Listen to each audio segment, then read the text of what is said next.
Oi, Sheila, já estamos ao vivo. Boa noite. Boa noite, sejam todos muito bem-vindos a essa noite especial de reflexão, de aprendizado, onde estaremos recebendo o nosso querido amigo Luiz Guilherme. Mas antes disso, queremos dar alguns avisos, né, alguns comunicados, entre eles é de que nós estamos agora em vias de retomar as atividades do AIGE, e para isso, então, o grupo está divulgando, né, um formulário de inscrição das crianças, dos jovens que querem vir para a nossa evangelização infanto-juvenil, e também a gente gostaria de convidá-los, reiterar o convite, né, de todas as quintas-feiras às 20 horas das nossas lives. Já temos todo o cronograma de março, está sendo divulgado aí na nossa fanpage, né, no Facebook, no Instagram, então acompanhe sempre essas notícias.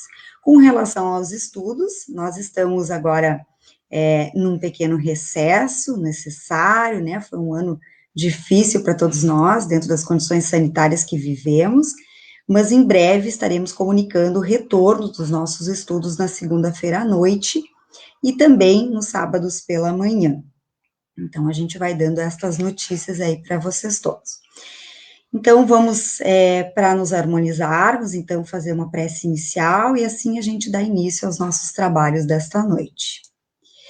Para isso, gostaria que aqueles que desejarem fechem seus olhos físicos, façam uma conexão com o mundo maior, com os amigos espirituais que assistem, que guiam os trabalhos do Boa Nova. E dessa forma eu vou fazer a leitura de uma prece muito bonita da irmã Sheila, minha xará, né, que eu tenho muito carinho, uma psicografia de Chico Xavier, para a gente pensar o nosso momento atual. Então, vejamos. O homem foi capaz de desenvolver sofisticados radares para detectar presenças estranhas a longa distância, mas ainda não conseguiu estabelecer um sistema de vigilância em torno da própria mente. Todo pensamento estabelece uma sintonia. Pensando, a criatura interage sobre o seu semelhante, estabelecendo ligações conforme o campo mental que a envolve. Se a sua situação é gerada por pensamentos infelizes, estabelece-se as presenças indesejáveis e oriundas do plano extrafísico, consolidando assim o início de processos obsessivos que poderão aprisionar a pessoa em dolorosos processos de subjugação. Entretanto, cabe ressaltar que, entre a abordagem do pensamento infeliz e a sua aceitação em nosso campo mental, há uma distância a ser percorrida. No mundo, pensamentos infelizes nos ocorrem a todos. Cabe-nos, porém, a devida vigilância para rebatê-los. Como rebatemos, se não com estudo, ou melhor, o escudo do bom senso, a fim de que nossa vida interior se desenvolva em bases de equilíbrio desejável. Pensa com amor, e a luz do teu pensamento te iluminará por dentro. Então, desse modo, um convite bastante apropriado para a noite de hoje, onde vamos estar com Luiz Guilherme Almeida Rodrigues, que já vai fazer parte aqui do nosso diálogo, né? O Jander já vai fazer ele estar aqui conosco. E o Luiz Guilherme, ele vem lá do grupo Fraternidade Espírita Oswaldo Cruz, de Petrópolis. E por que dessa prece, né? Porque ele vai falar justamente, vai fazer uma reflexão de quando Jesus entra em casa. E essa mensagem justamente faz essa reflexão, né? Nos aproxima a partir das nossas vibrações. Então, Luiz, a gente espera que nessa noite nós possamos priorizar a entrada de Jesus em nossas casas mentais, né, nas nossas vidas, nossos lares. Seja muito bem-vindo, Centro de Educação Espírita Boa Nova agradece a tua disponibilidade. A noite é tua. Seja muito bem-vindo. Muito obrigado, Sheila. Obrigado aos amigos do Centro de Educação Espírita Boa Nova e do Rio Grande do Sul. Gratidão também ao Éder, que veio falar comigo também.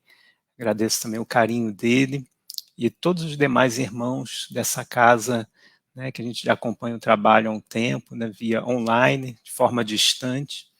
E nós aqui de Petrópolis mandamos e enviamos um grande abraço, um beijo no coração. E o tema é esse, né, que a Sheila já introduziu.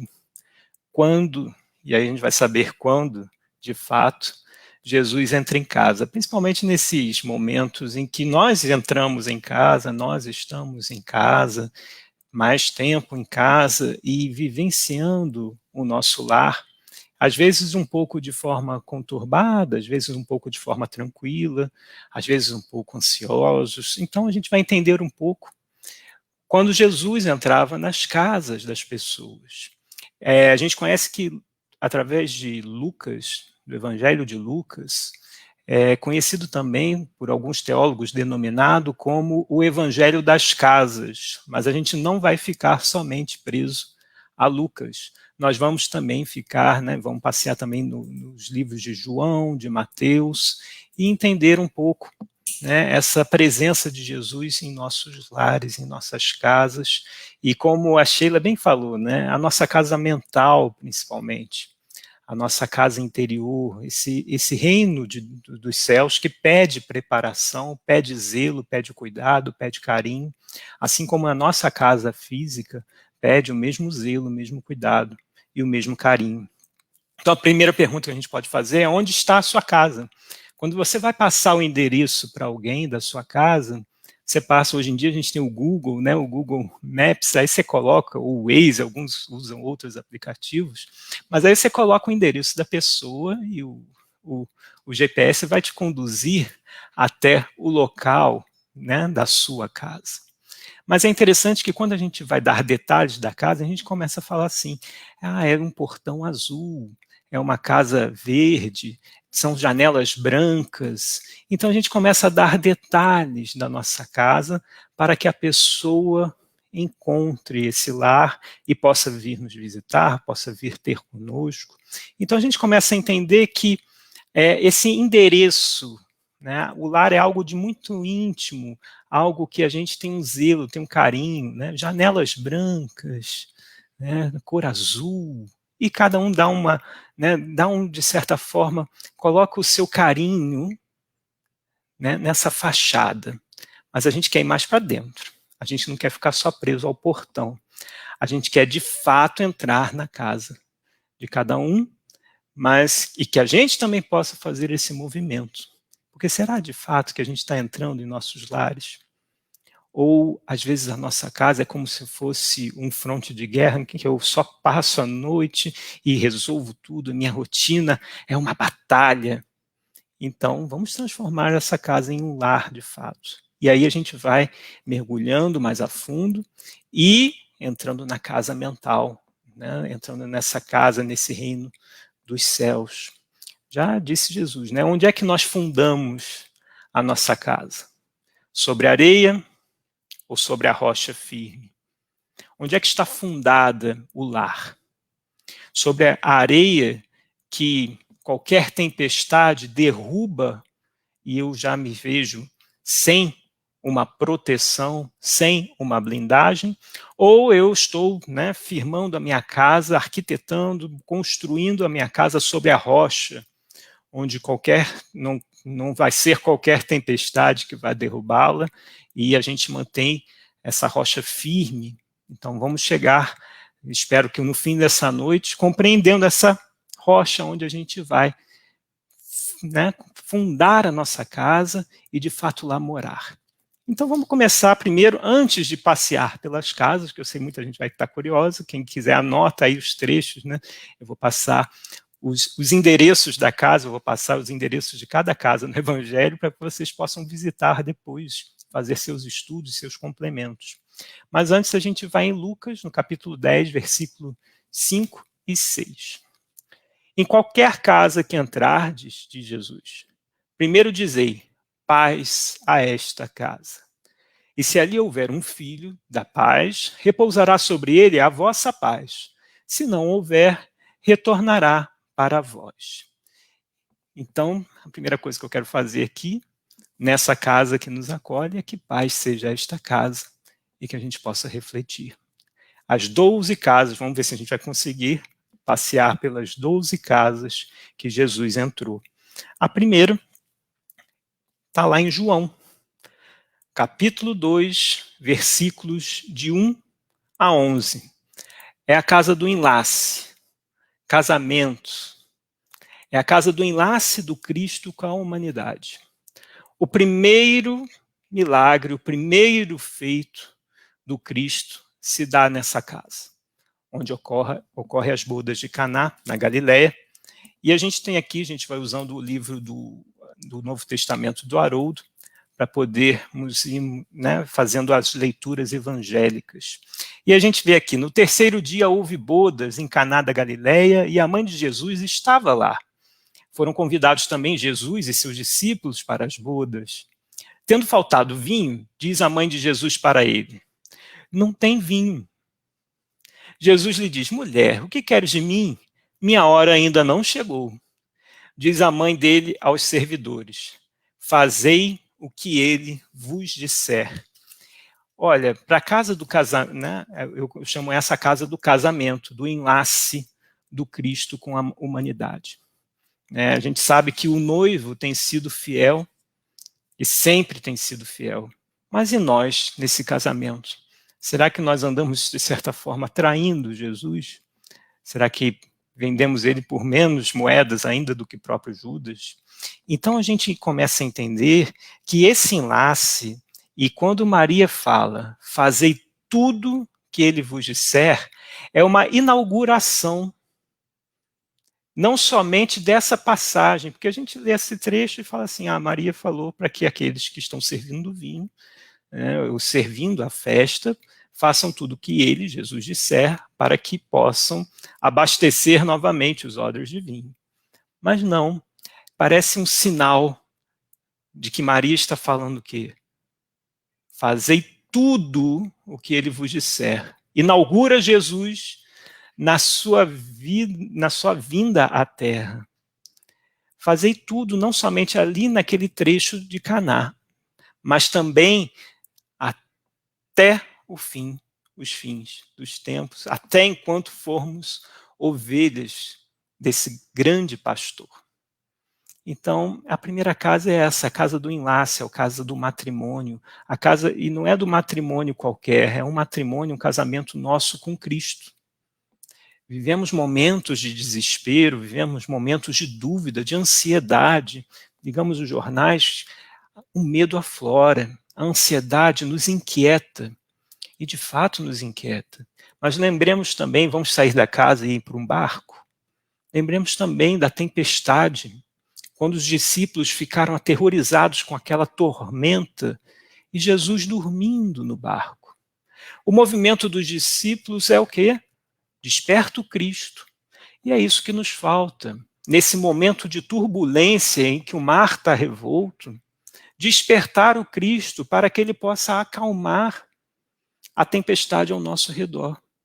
Só que nós estamos deixando esse Cristo interno adormecido, porque esquecemos que estamos casados com ele. Achamos que o Cristo só serviu para 2000 anos atrás, mas não trazemos ele para os dias de hoje e vivenciamos o Cristo interno. Como diz Joana de Ângeles, na introdução do livro Jesus e Atualidade, a humanidade precisa urgentemente de descrucificar o Cristo. Precisamos de despertar esse Cristo. Precisamos de fazer esse movimento de descrucificação. Colocar o Cristo em ação para que possa acalmar essa tormenta. Ele vai nos dar o quê? O centro, um equilíbrio, um cerne para seguirmos e irmos firmes, sem titubear. Mas as tormentas em volta fazem a gente ficar um pouco amedrontado. Normal.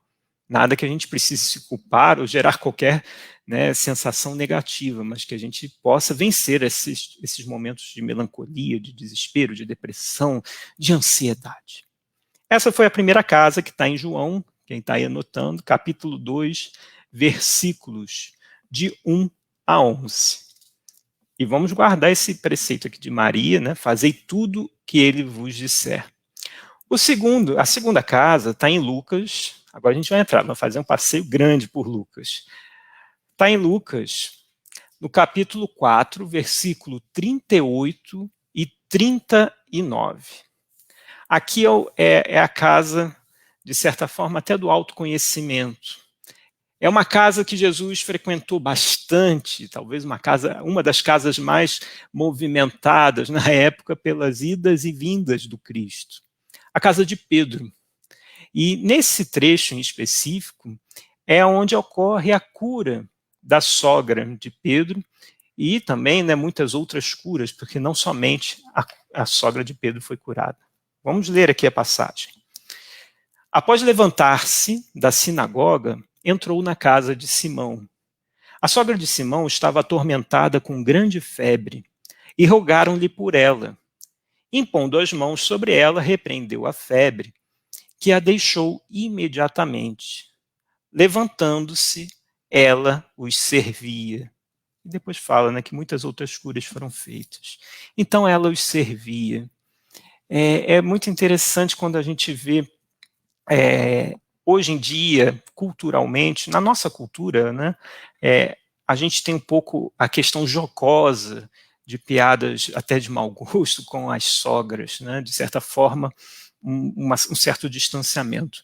Mas na cultura judaica existia um grande respeito pelas viúvas e pelas sogras, então deveriam ser sempre amparadas, elas não deveriam ser abandonadas. A mulher era mal vista, ou existiam preces, por exemplo, na comunidade judaica, naquela época, que dizia que o homem batia no peito e dizia: Senhor, obrigado por não ter me feito mulher. Olha só que coisa, Então, peraí. Aí a gente vê que na cultura tinha essa questão com a mulher, a cultura judaica, patriarcal judaica, mas quando essa mulher formava família, ficava viúva, era de dever da família, dos homens, que talvez pudessem estar próximos, amparar a viúva e dar todo o suporte. Então era respeitada. E aí a gente vê aqui que ele faz uma cura, a cura da sogra de Pedro. E é interessante o movimento da cura da sogra, é aquilo que nos atormenta internamente. Na nossa casa interior, qual é a febre que me atormenta? Qual é a febre moral que precisa ser tocada pelo Cristo para que possa levantar e servir?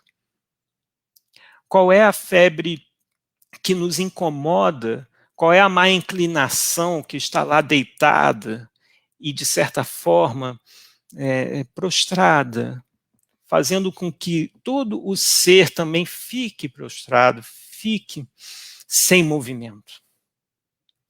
Então é esse doente interno, esta má inclinação, este trechinho da alma que necessita dessa visita para que a gente possa, de forma verdadeira, levantar e servir.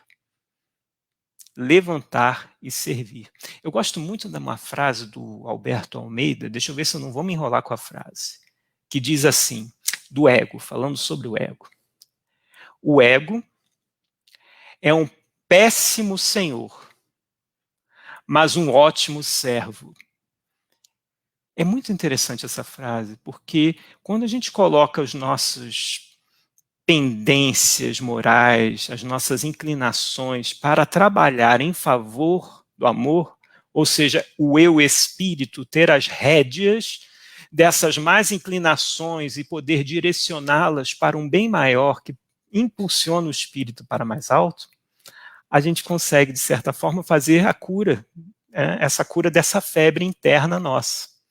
Essa cura que precisamos, né, fazer despertar qual é a nossa febre moral. Certo? Essa foi a segunda casa. Qualquer coisa vocês podem lançar aí comentários, fazer colocações que a gente vai conversando, tá? Então a gente entra na terceira casa, que também está em Lucas. Capítulo 5, versículos 17 a 24. Essa eu chamo da casa do movimento. É uma casa que a gente vai aqui ler o trechinho, alguns vão lembrar desse trecho, que é a cura de um paralítico. Eis que uns varões, né, uns maridos, carregando um homem sobre um leito, o qual estava paralisado, procuravam levá-lo para dentro e colocá-lo diante dele Jesus. E não encontrando um modo de levá-lo para dentro, por causa da turba, subindo ao terraço, desceram-no com o catre por entre as telhas, para o meio diante de Jesus. E vendo a fé dele, disse: homem, os teus pecados estão perdoados. Meus amigos, esse daqui é um trecho que sempre me lembra João Batista, que fala assim, né, lembrando Isaías: endireitai as vossas veredas, endireitai os vossos caminhos. E aqui a gente vê uma dificuldade dos homens levando aquele amigo na maca de encontrar Jesus. Eles não conseguem, a casa está uma turba, está uma confusão, e Jesus está lá no meio, está no centro, está dentro da casa. E aqueles homens com aquele paralítico na maca, como é que a gente vai chegar lá? Está uma confusão isso daqui. Aí eles arranjam modo, sobe, né, e abre as telhas, descem com o amigo e alcançam Jesus. Por que eu falei de João Batista?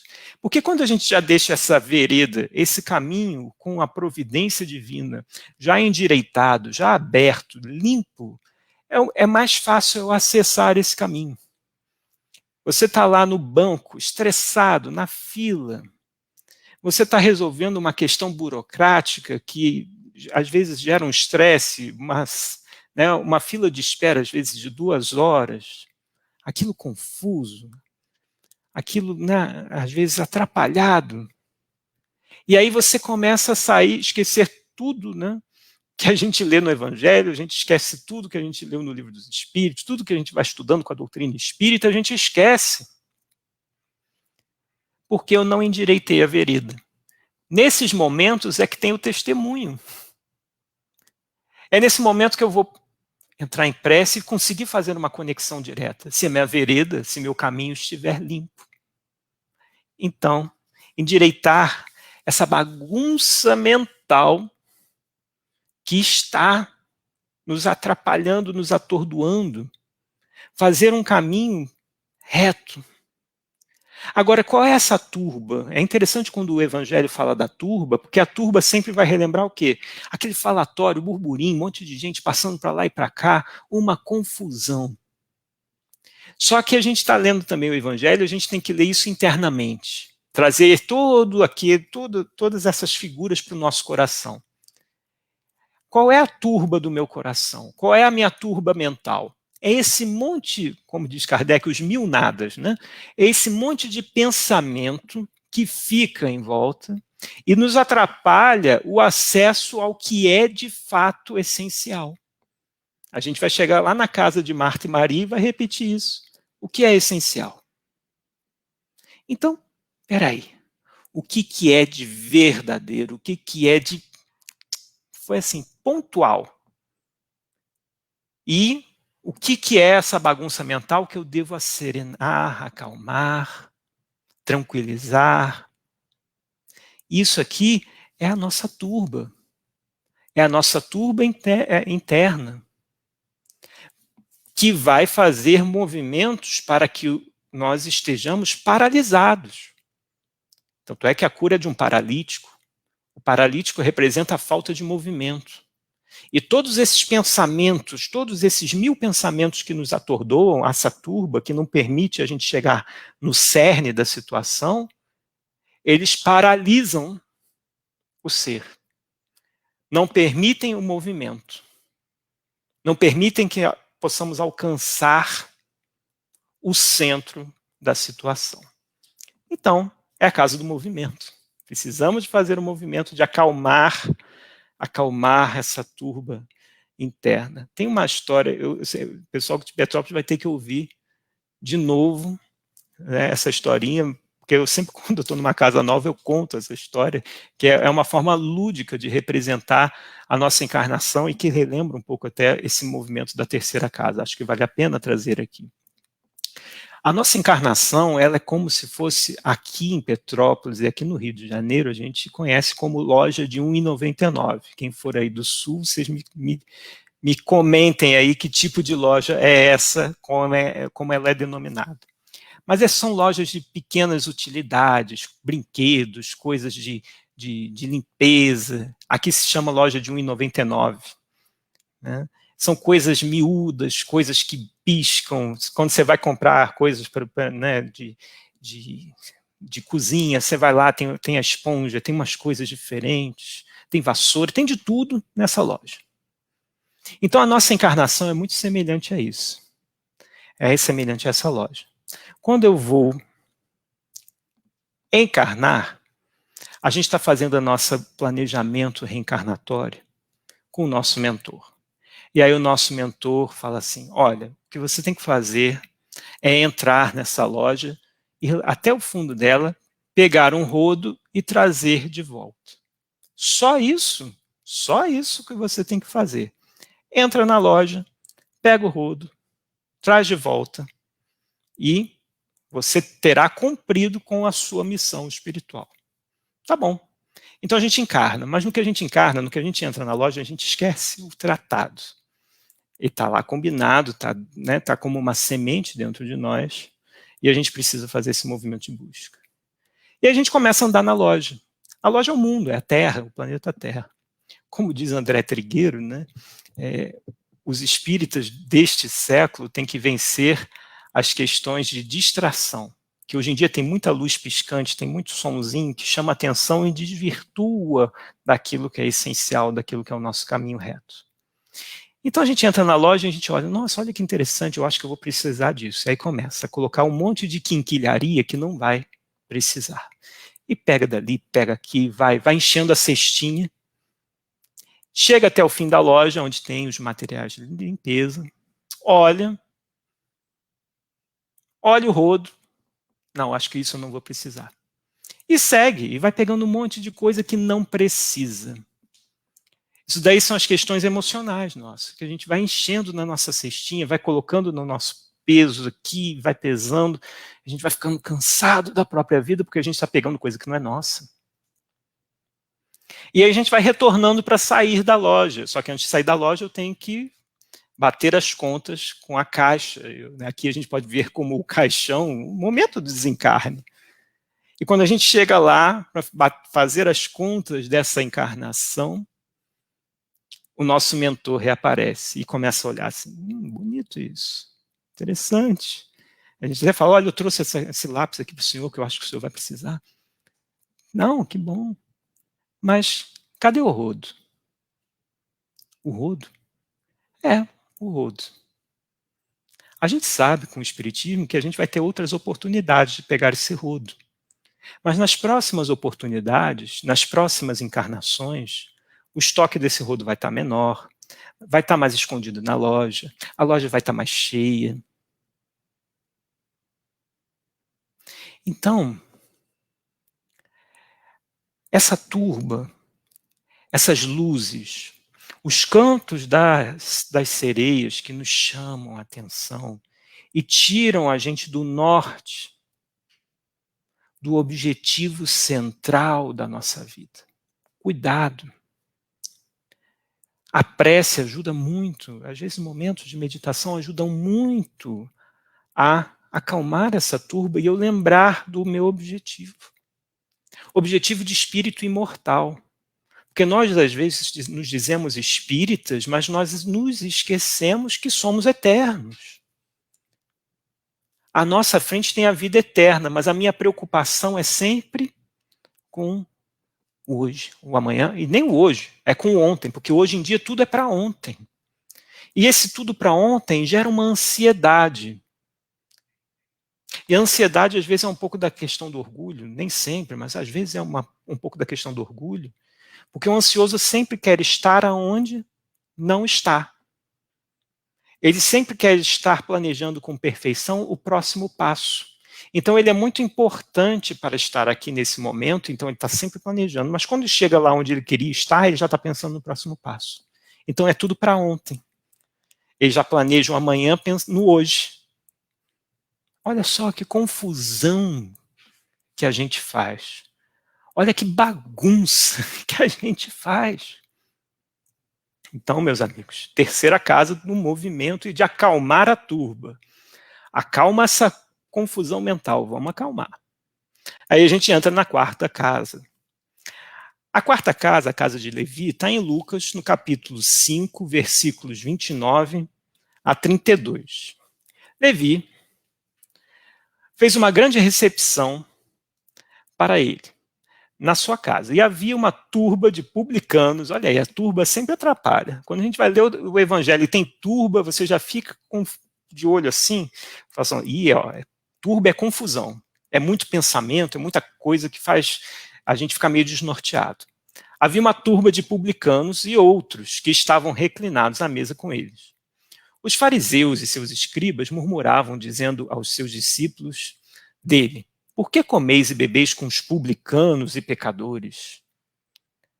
Em resposta, disse-lhe Jesus, os sãos não têm necessidade de médicos, mas os que estão doentes. Não vim chamar os justos, mas pecadores para o arrependimento. Esse aqui é a casa de quem te visita. Aqui é quando a gente recebe visitas em nossa casa. Será que a gente está recebendo visitas em nossa casa? Será que eu estou escolhendo um pouco dessa visita? Sabe aquela situação que a gente fala assim, isso sempre acontece comigo. Ou seja, essa visita sempre bate à minha porta. Essa visita está sempre aqui me incomodando. Essa situação da minha vida nunca se resolve. Mas será que nós estamos fazendo diferente, colocando sementes diferentes em nosso solo para que possa... Porque a gente é muito disso, eu planto alface e quero colher maçã, não vai dar certo. Então a gente começa a ver e começa a querer muito escolher quem frequenta o nosso lar. Quem é que está me ligando no telefone? Ah, esse aqui eu atendo, esse aqui não. E a gente começa a fazer, de certa forma, uma cisane, uma cisão ali, uma divisão. Não, esse vale a pena, esse não vale a pena. Já pensou se nosso mentor fosse seletivo? Assim? Não, hoje eu não vou atender no Guilherme, não. Ele é muito chato. Ele sempre reclama das mesmas coisas, sempre se faz de vítima. O nosso mentor, mesmo que às vezes a gente esteja um pouco afastado, né, das questões elevadas da vida, ele tenta, né, jogar um pouco, vamos pescar esse cara para ele poder se elevar espiritualmente. Então essa reclamação dos fariseus, né, é como assim, olha só quem está na casa dele, olha só quem visita ele, olha só com quem ele se dá. E a gente tem que se dar com quem? Vide João e Maria aos pés da cruz. Família universal. Todos somos irmãos. Todos estamos na mesma família. Às vezes a gente não entende, porque acha, muita gente, não faz sentido isso. Faz. Começa a pensar em vidas passadas, reencarnações. Faz sentido, sim.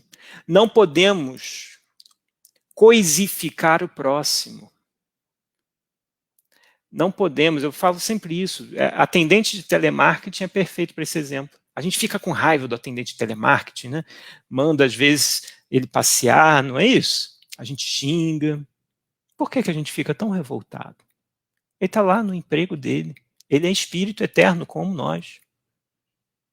Não é porque ele está lá, né, na ligação oferecendo às vezes um cartão de crédito que ele não é espírito imortal. Ele é. E ele está ali sustentando. Por que eu tenho que, né, de certa forma, ser ríspido com ele e não ser doce? Olha só, meu irmão, eu não quero o cartão, mas eu desejo a você um ótimo dia, um ótimo trabalho, que você tenha aí, né, o seu dia repleto de bênçãos. Qual é a diferença? Por que a gente coisifica o outro? O outro se torna uma coisa. Esses dias eu peguei uma reflexão, né, de um irmão que me falou de um filme que ele viu, não sei o nome do filme, em que uma pessoa recebia em casa uma caixa de acrílico, e essa caixa de acrílico tinha um botão vermelho. Ao lado do botão vermelho tinha uma mala trancada. Aquela mala só abria se ele apertasse esse botão vermelho. A mala era toda vedada, não tinha como abrir de outra forma, somente através daquele botão. E aí as instruções eram assim. Dentro dessa mala existe, eu não lembro o valor, vamos chutar aqui, 5 milhões de reais. Dentro dessa mala existem 5 milhões de reais. Para você ter acesso a ela, você deverá apertar o botão vermelho para abrir e usar como quiser esse dinheiro. Só, vírgula, porém, entretanto, todavia, ao apertar esse botão, uma pessoa que você não conhece no mundo, de outro país, qualquer país, desencarna. Olha que situação ética e moral que essa pessoa, nessa história, propõe. E aí aquela personagem começa a viver aquele dilema, aperta ou não aperta aquele botão. Coisificar a vida alheia, mesmo que eu não conheça essa pessoa, mesmo que ela esteja do outro lado do mundo. Esse é um cuidado que teremos. Então, essa foi a quarta casa, entramos na quinta. A quinta casa, casa de Simão. Como é que nós recebemos? Né, essa é a casa do saber receber. Está lá em Lucas, no capítulo 7, versículos 36 e 44 a 46. Então, Jesus, né, vai na casa de Simão, o fariseu. Simão, o fariseu, de certa forma, ele queria, né, receber o Cristo para se tornar popular, né, entre os outros fariseus. Olha quem eu estou recebendo, Jesus. É como se ele quisesse publicar foto no Instagram e no Facebook para ter muita curtida e compartilhamento e o pessoal pudesse falar dele. Então ele faz uma festa, sabe que Jesus era polêmico entre seus irmãos, traz o Jesus para a festa e até para poder ver um pouco, né, de como é a movimentação do Cristo perante as situações que ele ia colocar ali. E aqui diz, né, e rogou-lhe um dos fariseus que comesse com ele. Entrando na casa do fariseu, reclinou-se à mesa. Eis que uma mulher, que era pecadora na cidade, sabendo que ele estava reclinado à mesa e na casa do fariseu, levou um vaso de alabastro com um unguento e, estando por detrás a seus pés, chorando, molhava-os com suas lágrimas e enxugava-os com os próprios cabelos. Beijava-lhe os pés e os ungia com unguento. Mas um pouco à frente diz, em resposta Jesus lhe disse, Simão, tenho algo a lhe dizer. Porque Simão falou assim, não conhece essa mulher? Ela é pecadora, como é que você vai permitir que ela te toque? Jesus lhe disse, Simão, tenho algo a lhe dizer. Ele fala, dize, mestre, certo credor tinha 2 devedores, um lhe devia 500 denários e o outro 50. Não tendo nenhum deles como pagar, agraciou a ambos. Qual deles, portanto, o amarás mais? Em resposta, disse Simão, suponho que aquele que mais se agraciou. Disse-lhe, julgaste retamente. E voltando para a mulher, disse a Simão, vê esta mulher? Entrei em tua casa e não me deste água para os pés. Ela, porém, molhou os meus pés com lágrimas e enxugou com os seus cabelos. E aí ele vai falando tudo que Simão não fez, que era de etiqueta para se recepcionar uma pessoa, e tudo que aquela mulher que ele considerava pecadora fez, que era considerado uma regra de etiqueta básica, e ela fez de uma forma até chamativa. Como nós recebemos Jesus em nossa casa? Como nós recebemos o próximo em nossa casa? Como nós recebemos, né, às vezes, Jesus no nosso pensamento? Como é que a gente faz essa recepção? Como é que a gente traz essa visita? Será que a gente faz isso de uma forma muito dura, áspera? Ou não, bem-vindo ao meu lar mental. Arrumei tudo, tá bonitinho para a sua visita. E a gente sabe que não é uma visita que ela pega e vai embora, porque a gente às vezes tem uma mania de querer setorizar o que é de evolução espiritual e o que não é. Meus irmãos, tudo é evolução espiritual. Estou em prece, nessa caixinha da prece, eu estou vivendo o meu espírito. Pronto, tchau, tranca Deus, tranca os espíritos, tudo nessa caixinha imaginária, deixa ali na sua casa e vai trabalhar. E ali eu posso ser quem eu sou, quem eu quiser, porque os espíritos, Deus ficou naquela caixinha da oração que eu fiz de manhã. Depois abre a caixinha da hora da palestra, da hora de ir na casa espírita. Agora eu sou o espírito eterno. Quando está no trabalho, eu não sou o espírito eterno. Quando está com os amigos, eu não sou o espírito eterno. Amigos, até escovando o dente somos espíritos eternos. Até nisso a gente tem que dar valor, ser gratos. Tudo é para a nossa jornada espiritual. Tudo é para a nossa evolução espiritual. Não podemos, então, permitir que, agora eu estou recebendo Jesus na minha casa. Não, como é que eu recebo Cristo? Né? Eu lavo os seus pés, eu ofereço óleo, eu ofereço um copinho d'água. Essa foi a quinta casa, que está em Lucas capítulo 7, versículo 36 em diante. A gente entra agora na sexta casa, que está em Lucas. Essa casa eu gosto bastante, porque ela é muito forte, né? Está em Lucas capítulo 8, versículos de 41 a 56. Aqui é quando Jesus cura a mulher hemorroíça e logo em seguida Jesus cura a filha de Jairo. E no momento em que Jesus vai à casa da filha de Jairo, né, quando ele está naquela confusão do quem me tocou, o Pedro lá, como é que eu vou saber quem te tocou? Tem muita gente aqui, a turba de novo, não tem muita gente aqui. Chega, né, Jairo, vem para minha casa, Senhor, porque a minha filha morreu. Não tem, o Senhor tem que ajudá-la. E aí, nesse momento, Jesus fala assim: meu irmão, a tua filha apenas dorme. A tua filha apenas dorme. Nesse momento, muitos deviam ter rido, né, do próprio Cristo. Jesus faz um movimento, vai até a casa de Jairo. E é muito interessante nesse momento, porque quando ele entra na casa, a casa estava com muitas pessoas. Sabe aquele movimento do olhar curioso? Outros rindo de uma situação. O Cristo vai, essa eu quero ver. Curiosos. E aí o que Jesus faz? Ele pede para que aqueles que estão lá dentro saiam. Fica somente 3 dos seus discípulos, que é Pedro, João e Tiago. Somente esses 3 ficam, mais o pai e a mãe. Toda aquela turba da curiosidade sai, e ali ele diz de novo: apenas dorme. Vamos ler aqui.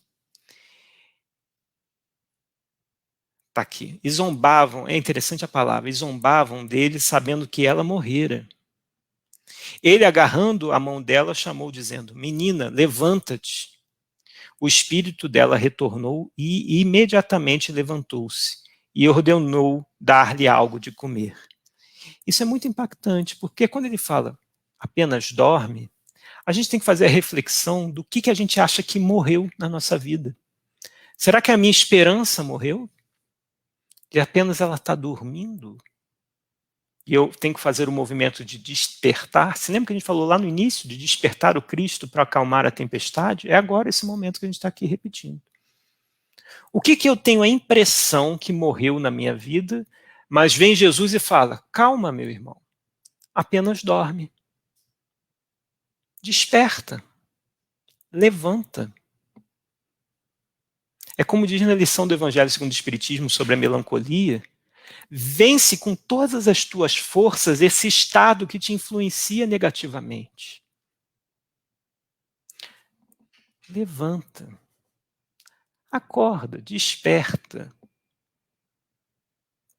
E aí pergunto novamente, o que nós consideramos que esteja morto na nossa vida e apenas estar dormindo? Né? Então a gente faz dar essa esperança, está muito ligado a essa questão da esperança. Né? Jairo já estava desesperando, né? sem esperança nenhuma, e faz um movimento e vê, nossa, onde estava eu? Onde estava a minha fé? Essa foi a sexta casa. Lembrando, né, que morte é transformação, né? A morte de fato não existe. E a gente entra na sétima casa com esse pensamento, que é a casa que muitos gostam, que fala de Marta e Maria, que está em Lucas também, capítulo 10, versículos 38 a 42. Acho que a gente vai dar, pode ser que eu acelere um pouquinho, mas acho que a gente vai conseguir fazer todas as casas. É a casa de Marta e Maria. Marta e Maria recebem Jesus. Jesus está lá. Maria deita aos pés do Cristo e vai ouvindo os ensinos de Jesus. Enquanto Marta está naquela confusão, varrendo casa, lavando roupa, está numa confusão, pensando nas tarefas do seu cotidiano. E aí ela chega, não, Maria não pode ficar naquela posição enquanto eu fico com trabalho duro. Vem, fala para Jesus, não te incomodas, mestre, que Maria esteja aí ouvindo os teus ensinos enquanto eu fico fazendo os serviços de casa? E aí a resposta de Jesus é muito interessante, que a gente acha que pode ser, não, é verdade, vai lá ajudar a sua irmã. Não. Marta, Marta, andas ansiosas e nervosa com muitas coisas, e apenas uma é necessária. Maria escolheu a boa parte. Então, tem até uma frase do Haroldo, né, que muita gente repete, que a gente tem que ter as mãos de Marta e o coração de Maria. Mas é interessante esse trecho porque a gente parece um pouco que Marta está fugindo do seu autoconhecimento, fugindo da sua reforma íntima, dá essa impressão. E aí quando a gente vê, né, que é ansiosa, a palavra ansiosa surge aqui de uma forma muito, muito interessante. Ele coloca aqui, Marta, Marta, inquieta-te, né? É ansiedade aqui, inquieta-te e te agitas a respeito de muitas coisas. Será que nós andamos assim em 2021? Inquietos com um monte de coisa? É um monte de conta, é um monte de coisa para resolver da família, e aí a gente vai, e aí fica perdido, sem o norte. E aí quando a gente fala assim, vai ler um livro, realmente a pessoa está sem força para pegar um livro e ficar lá, fazer uma leitura, né? vai dormir lendo o livro, porque ela está exausta, porque ela não reserva um período para o espírito eterno, um período válido, não do período do que sobrou, que a gente usa muito isso, o período que sobrou eu vou tratar do espírito. Imagina se eu fizesse isso com o banho do corpo físico, com chuvar os dentes, com cuidar da higiene. Se a gente cuida da higiene corporal, por que eu não vou cuidar da higiene espiritual? Então, cuidado, porque às vezes eu estou, né? Será que eu não estou preso ao quarto de dormir constantemente? Isso tudo interno, tá? Será que eu não estou preso ao quarto da televisão que nos distrai de tudo? Será que eu não estou preso à garagem das fugas? Ou será que eu estou me alinhando à biblioteca do autodescobrimento, à livraria, né? Aquele cantinho dos livros que a gente tem em casa, né? da leitura, da reforma íntima? A cozinha da alquimia, da transformação? A qual cômodo interno eu estou alinhado? Onde é que pulsa o meu coração de fato? Será que a gente está, né? Em que setor dessa casa a gente está tão preocupado?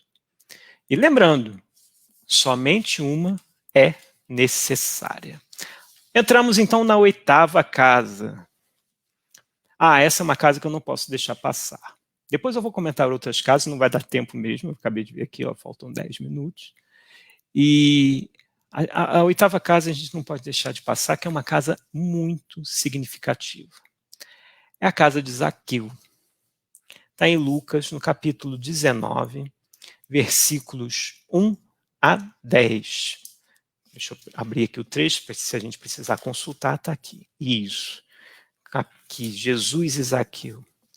Esse também é um casamento. É o casamento da transformação. Né? Zaqueu era mal visto pela sua turma, porque era cobrador de impostos. Então, sabia que Jesus ia passar por ali. Fica animado, vou conhecer Jesus. Se aproxima, tem a turba de novo. Olha, e a turba novamente. A turba se alinhava para ver o Cristo e ele era baixinho, tinha pouca estatura, no tamanho físico mesmo. E não conseguia ver Jesus. Ele anda um pouco mais, vai um pouco mais à frente do caminho, sobe um sicômoro, uma árvore, para ver Jesus. Jesus vê o movimento que Zaqueu faz e pede para que ele desça, pois ia ficar naquela noite na casa dele. Zaqueu, imagina. Então essa aqui é uma casa da transformação moral. O que às vezes a gente está meio perdido? A gente está querendo encontrar uma solução. Eu acho que o Zaqueu estava muito nisso. Eu quero encontrar essa solução, mas não consigo ver a solução. Eu não consigo ver. A gente esquece que dentro dessa casa mental tem outros andares superiores. Vamos ler lá André Luiz, quando fala da casa mental. Então, parece que Zaqueu faz esse movimento de subida das questões instintivas, materialistas, e vai para a questão superior, o 3º andar dessa casa. E é quando ele faz esse movimento de subida, subir o sicômoro, subir a árvore, abrir a janela e ver agora uma solução, e ver o Cristo. Reparem que às vezes a gente está procurando uma solução de situações que a gente não está tentando, não está conseguindo encontrar. Eu preciso de uma solução para isso. Por quê? Porque eu ainda estou no mesmo andar. E eu preciso fazer esse movimento de subir.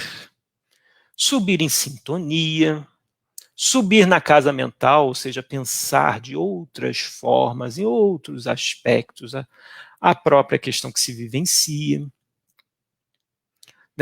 Fazer esse movimento da superioridade.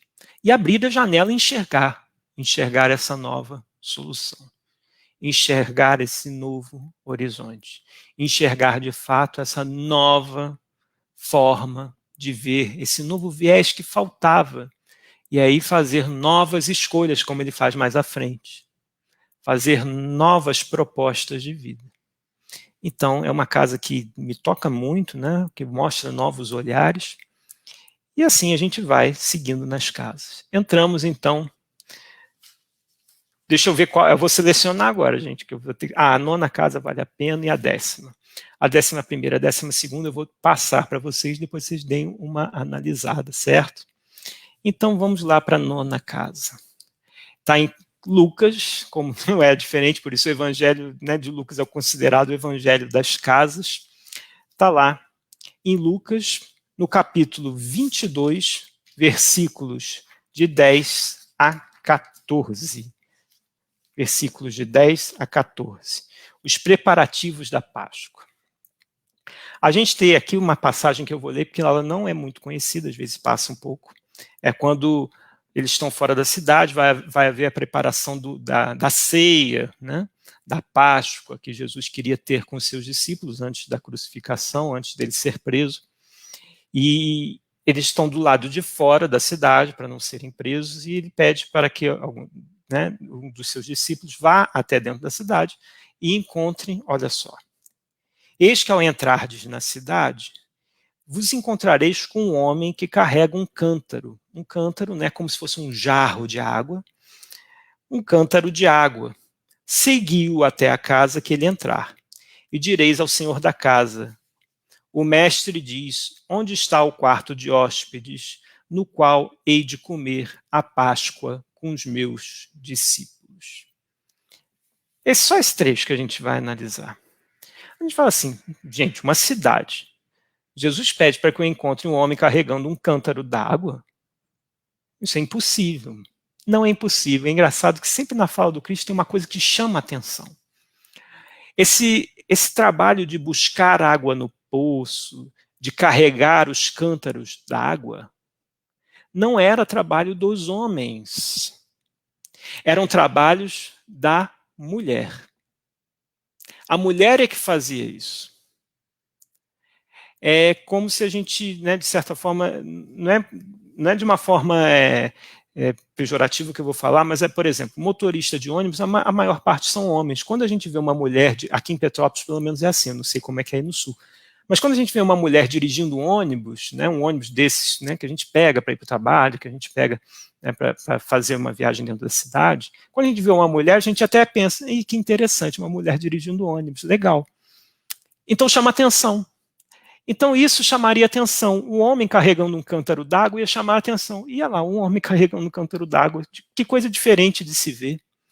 Então, olha só.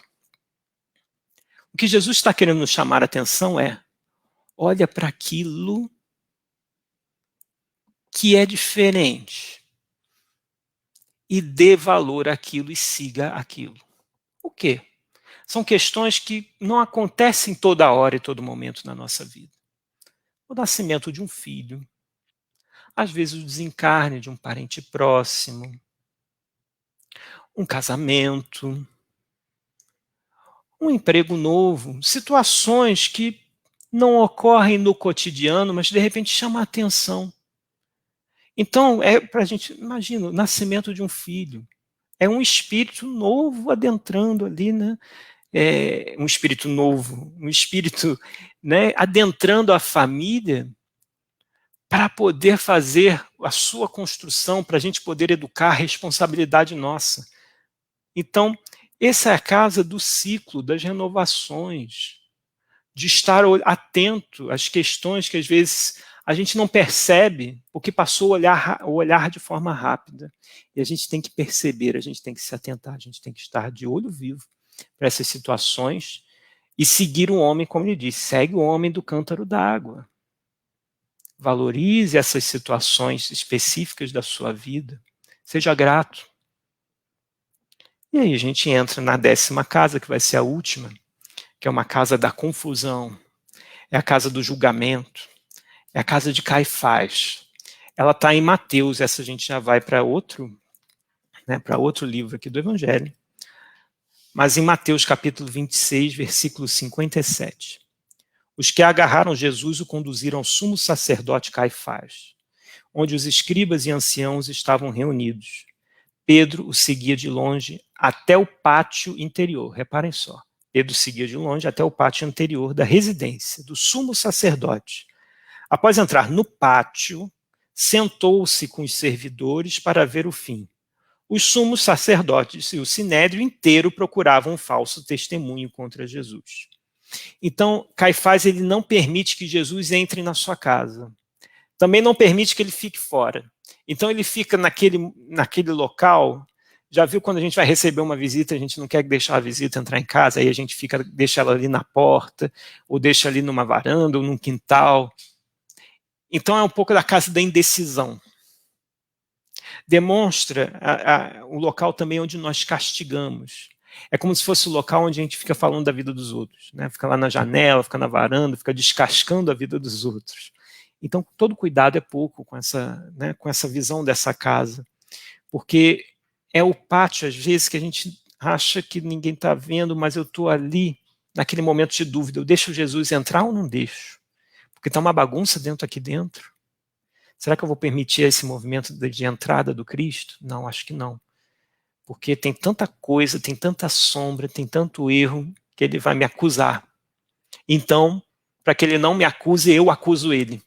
E aí eu faço uma briga com aquele que propõe a ajuda. E aí a gente faz esse embate. Então, cuidado com essa casa. A gente já chegou aqui nas 9 horas da noite. Esse pátio interno, né, é o pátio do morno, é aquele que não é frio nem quente. E como diz lá no Antigo Testamento, né, os mornos serão vomitados, né, uma expressão forte, ou seja, serão extirpados, seja se eu falar sim, sim, não, não. Então nunca fique nessa coisa, não, Jesus, não. Eu sou cristão, eu sou espírita. E ponto. Somos. Que bom. Que bom, eu tenho uma fé. Porque hoje em dia, às vezes, as pessoas até criticam, ia lá. Ele tem uma fé, ele segue uma coisa espiritual, não aguentou o tranco da vida material e foi buscar ajuda e suporte na fé. Não, muito pelo contrário. Isso exige muita coragem. Fazer essa escolha exige coragem, sim. Afirmando a sua vida, afirmando ser espírito eterno. Para vocês anotarem, a 11ª casa está em Lucas, capítulo 24, versículos de 13 a 30, que são os 2 discípulos de Emaús, quando fazem uma caminhada e terminam, né, numa casa, onde eles vão passar a noite.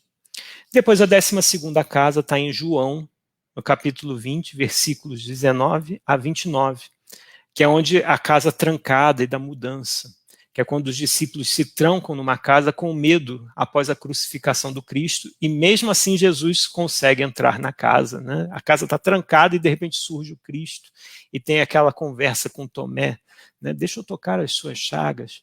Então é a casa trancada, é a casa da dúvida, é a casa não, peraí, Jesus não vai entrar aqui não, porque eu tenho minhas dúvidas. Aí ele entra e, né, de certa forma, vem aqui, toca as chagas, vê que é real. Felizes aqueles que não vêm e não precisam nem tocar para poderem crer. E aí a gente relembra a primeira casa, como diz Maria: fazei tudo o que ele vos disser. Tudo isso. É muito emblemático quando Pilatos traz Jesus para a turba e apresenta de uma forma muito impactante. Eis o homem, como se estivesse apresentando assim, eis o espírito, eis o pastor, eis aquele que conduz, eis o governador espiritual da terra. É muito emblemático, Pilatos faz isso de uma forma inconsciente, mas deve ter sido muito impactante quando ele brada à turba, eis o homem. E aí a gente vê, fazei tudo o que ele vos disser. Eis o homem, diz Pilatos. Fazei tudo o que ele vos disser, diz Maria. E no Apocalipse, capítulo 3, versículo 20, eis que estou à porta e bato. E se alguém ouvir minha voz e abrir a porta, entrarei em sua casa e cearei com ele e ele comigo. Que possamos então, meus irmãos, permitir que Jesus entre no nosso lar mental, no nosso lar familiar, no nosso lar profissional. Não setorize suas vidas, o que é com Deus e o que é sem Deus. Tudo é com o divino. Tudo é progresso espiritual. Não se isolem dessa forma, que às vezes a gente ouve, né? A gente está vivendo momentos de isolamento, mas não se tranque a tal ponto que eu não vou nem atender o telefone. Às vezes a gente liga para uma amiga ou para um amigo e fala, eu estou me sentindo tão sozinho porque essa pandemia. As casas espíritas estão oferecendo diversos cursos via Google Meet para você criar esse laço, essa família. É um momento de você falar, de você, né, trocar ideias. Aqui nós temos também diversos cursos, aí também provavelmente vai ter também oferecer esses momentos de troca, esses momentos em que eu não vou me sentir sozinho, mas faça um movimento. Né, não permita, né, como aquele paralítico, né, aqueles homens fizeram um movimento, então vamos fazer um movimento de busca, de levantar e não perder a esperança, porque como diz lá com a filha de Jairo, apenas dorme, não morreu. Então eu queria agradecer o carinho imenso de vocês. A gente, né, traçou aí algumas casas da visita de Jesus e agradecer a Sheila, ao Éder, e todos vocês que nos acompanharam e vão acompanhar depois, o carinho e a confiança aqui de poder compartilhar esse estudo com vocês. Gratidão.